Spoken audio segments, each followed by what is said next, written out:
تاکہ میں اپنا علم بیان کر کے جاؤں، وہ بھی اپنا علم بیان کر کے جائیں.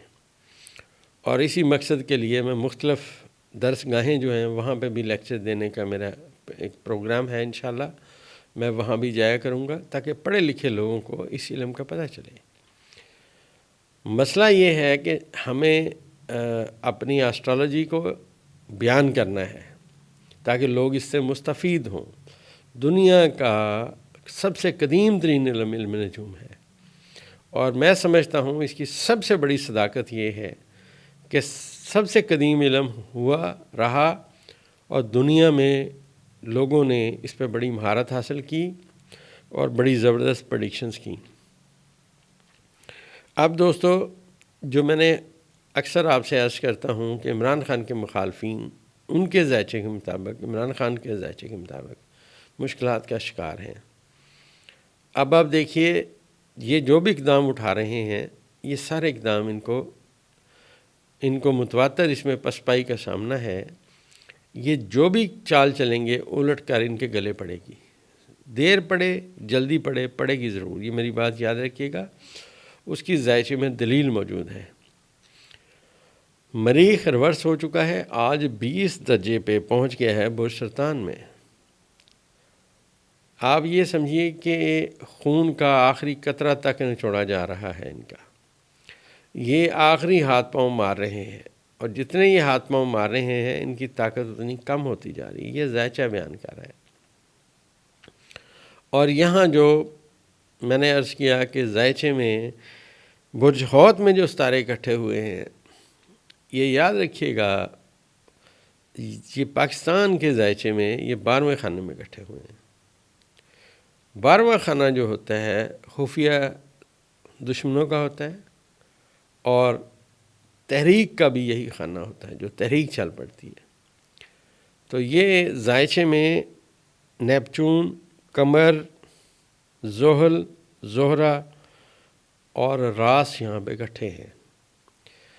اب اگر تحریک چل پڑی تو اس کو روکا نہیں جا سکے گا. یہ پریڈکشن ہے. ذائچے میں مریخ کے کمزور ہونے کی وجہ سے صورتحال بہت کمزور ہے، دیکھنے میں اور لگ رہی کچھ اور ہے.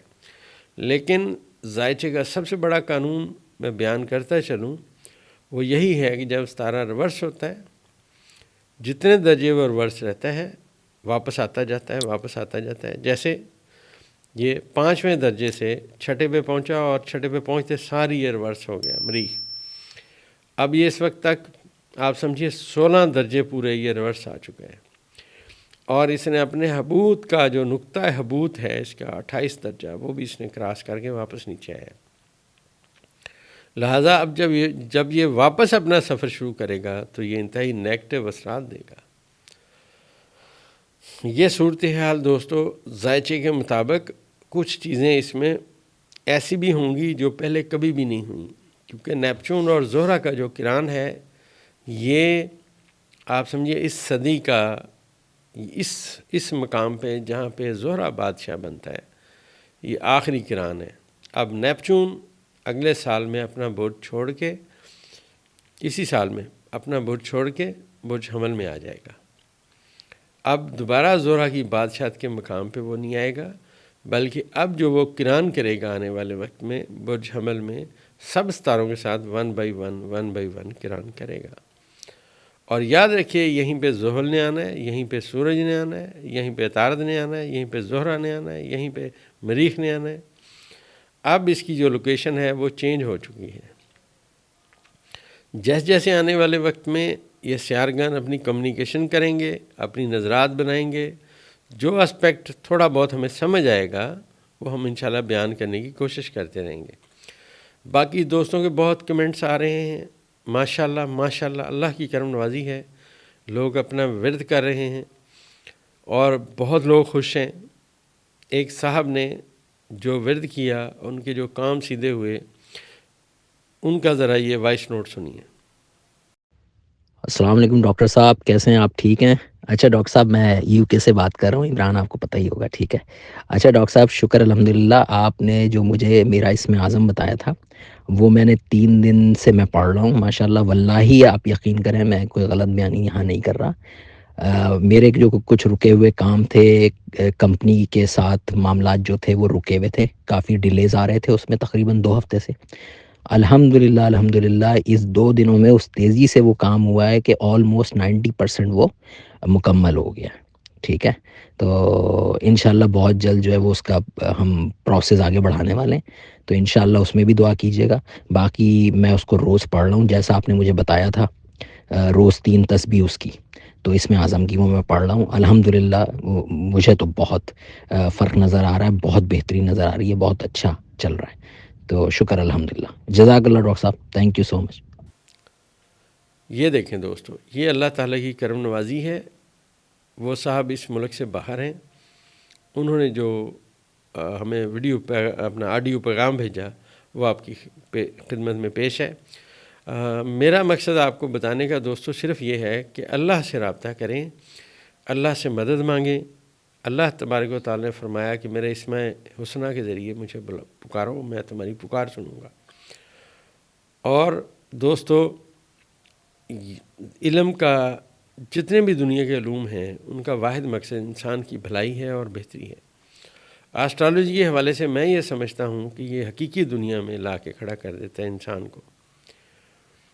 سیٹرن جو زحل ہے وہ نجومی کو، آسٹرالوجر کو بہت سارے پیغامات دیتا ہے اور وہ پیغامات اپنے سینے میں رکھتا ہے۔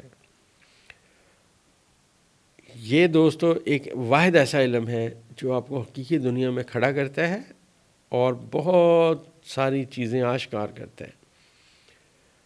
لیکن جب وہ آسٹرالوجر اس علم کو گہرائی کے طور پہ سمجھتا ہے، اسے پتہ ہے کہ یہاں نہ کوئی رہا نہ کسی نے رہنا ہے۔ اس زمین اور آسمان کی جب ہم بات کرتے ہیں درجات کی، تو آسٹرالوجی کہتی ہے کہ ایک زمین ایک نامعلوم سمت کی طرف سرک رہی ہے، اسے ہم کہتے ہیں اسراء کا وقت، اور اسراء کا وقت بھی ذیچے میں درج کیا جاتا ہے۔